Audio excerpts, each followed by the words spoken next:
আসসালামু আলাইকুম। এটা হচ্ছে কুমিল্লা জেলায় ব্রাহ্মণপাড়া থানায়। এই যে দেখতেছেন পানি, এটা হচ্ছে আমার আব্বুর দোকানের সামনে। এই পরিমাণ পানি উঠছে, আর প্রচুর পরিমাণে পানি। যত সময় যেতেছে আমি তো বারবারই বলতেছি যে পানি খালি বাড়তেছে। আর আজকে আপাতত সকালেই কারেন্ট চলে গেছে, কারেন্ট নেই, বাতাসও অনেক বেশি।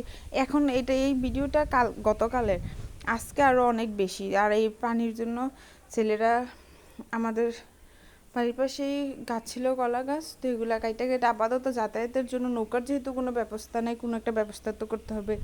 তো কলা গাছ কাইটে ওরা, যেটা ভেলা আর আমাদের দিকে বলে বেহুরা, তো বানাইছে, কয়েকটাই বানাইছে। এদিকে সব আজকে আরও কাটছে কলা গাছ, সব কলা গাছ এখানে কাটা হয়ে গেছে। কাইটা যে যার মতো বেহুরা বানাইতেছে আর চলাফেরা করতেছে। অবস্থা আসলে অনেক খারাপ। আমার কণ্ঠ শুনিয়ে হয়তো আপনারা বুঝতেছেন। আমার কারেন্ট নাই, মোবাইলে চার্জ নাই, আর অনেক বাতাস, পানির স্রোত বাড়তেছে, পানির স্রোত রীতিমতো খালি বাড়তেছে। নিয়ে এখন তো যে এইখানে এখন দেখতেছেন যে পানি একটু নিচে, আপাতত আজকের যে অবস্থা, এটা তো গতকালেরই, আজকে পানি আর উপরে উঠে গেছে, দোকানে প্রায় সমান সমান হয়ে গেছে। আর এর মধ্যে আবার এলাকার মধ্যে বাইরে থেকে ত্রাণ নিয়ে আসছে আলহামদুলিল্লাহ। যারা আমরা আপাতত কিছুটা, আমার শ্বশুরবাড়িতে, যে আমার শ্বশুরবাড়ি কিছুটা উঁচু জায়গায় আছি, তবে এত পরিমাণ পানি, মানে আগের কোনো বন্যায় এত পানি হয় নাই।